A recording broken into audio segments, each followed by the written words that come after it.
लढण्याची शक्यता आहे, जे संभाव्य मतदार आहेत, मतदान जे हे आहे क्षेत्र आहे विधानसभा, तिथे शिवसैनिकांचं मनोगत जाणून घ्यायचा आम्ही नक्कीच प्रयत्न करतो. आणि ही सगळी योजना निवडणुकीसाठीच असणार. जर हिंदुस्थानचे प्रधानमंत्री महाराष्ट्रामध्ये डेरा टाकून बसलेले आहेत, आज विदर्भात आहेत, मग ठाण्यात जाणार, प्रधानमंत्री गल्लीबोळ फिरत आहेत भारतीय जनता पक्षासाठी. राहुल गांधी सुद्धा महाराष्ट्रात आलेले आहेत. आणि हे सगळं निवडणुकीच्या दृष्टीनेच ही तयारी सगळ्यांची सुरू असताना शिवसेना सुद्धा, शिवसेनेचे नेते असतील, पक्षप्रमुख असतील, आदित्य ठाकरे जे असतील, हे राज्यामध्ये दौरे करतायत, फिरतायत, मनोगत समजून घेत आहेत. उत्तर महाराष्ट्रातलं जे चित्र आहे हे महाविकास आघाडीसाठी अत्यंत अनुकूल आहे. त्यावेळेला सत्ता परिवर्तनामध्ये उत्तर महाराष्ट्राचं योगदान फार मोठं असेल.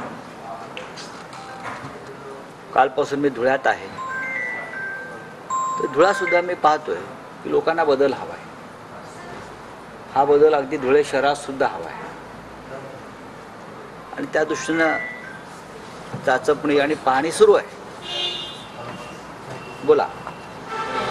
विधानसभेच्या निवडणुकीमध्ये RSS हे एक नेरेटिव्ह जो सेट केला गेला आहे त्याबाबत जनजागृती केली जाणार, काय म्हणाले याबाबत? कोणताही फेक नेरेटिव्ह कोणी सेट केलेला नाही.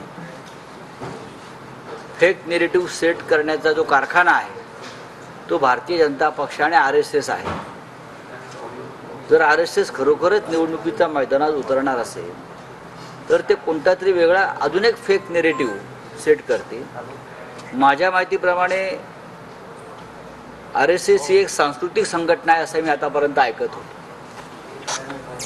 RSS ही एक सांस्कृतिक संघटना, राजकीय नाही. कारण या संघटनेचे सरसंघचालक जे असतात, सध्या मोहनराव भागवत आहेत. मला त्यांची अनेक विधानं माहीत आहेत की आमचा राजकारणाशी संबंध नाही. आम्ही सांस्कृतिक संघटन आहोत, आम्ही सामाजिक कार्य करतो. पण जर अधिकृतपणे जर त्यांनी जाहीर केलं असेल की आम्ही निवडणुकीत उतरणार आहोत तर पाहावं लागेल. मी का वाचलं नाही, मी ऐकलं नाही, तुम्ही सांगताय म्हणून. ही सूत्र वगैरे काय नसतात. ही सूत्र म्हणजे फेक नेरेटिव्ह असतात. हां, सूत्रबित्र काय, तुम्ही सूत्रांवरती कसा का प्रश्न विचारता? कोण सूत्र कोण असतात मला सांगा ना. काही नसतं सूत्रबित्र. हां, बोला. सर, आज अनिल गोटेंनी आपली भेट घेतलेली आहे. त्यांनी असं सांगितलं की आपल्याला निरोप होता आपल्या भेटीचा. तर काय भेटीमध्ये काय नेमकं चर्चा झाली? नाही, अनिल गोटे नक्कीच भेटले. अनिल गोटे या भागातले एक महत्त्वाचे नेते आहेत. या भागामध्ये विधानसभेचं त्यांनी अनेक वर्ष, अनेक काळ प्रतिनिधित्व केलेलं आहे. अनेक चळवळी त्यांनी केलेल्या आहेत. गेले काही काळ ते आजारी होते. मी आल्यावर त्यांच्याविषयी नक्की चौकशी केली की त्यांची प्रकृती कशी आहे. की त्यांच्या मला सांगण्यात आलं की ते इस्पितळात आहेत. पण त्यांना तो निरोप गेला की मी चौकशी करतो आणि ते आज मला भेटायला आले. नक्कीच आम्ही राजकीय चर्चा नक्कीच होत्या अशा वेळेला, कारण ते राजकीय व्यक्ती आहेत. इथे ते निवडणूक लढणार आहेत त्यांच्या पक्षातर्फे किंवा अपक्ष असं मी ऐकलं.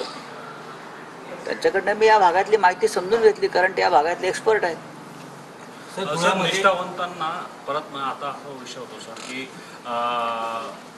गोटेंना उमेदवारीची चर्चा होत असताना परत मग निष्ठावंत परत गोटे कोणाकडून लढतायत? चर्चा अशी रंगलेली आहे की ठाकरे गटाकडनं त्यांना तिकीट मिळू शकतं. असं कोणी सांगितलं? निष्ठावंतांना परत डावललं जाईल का मग सर? नाही, कुठे मागच्या वेळेला तर आमचे हिलाल माळी निष्ठावंत होते.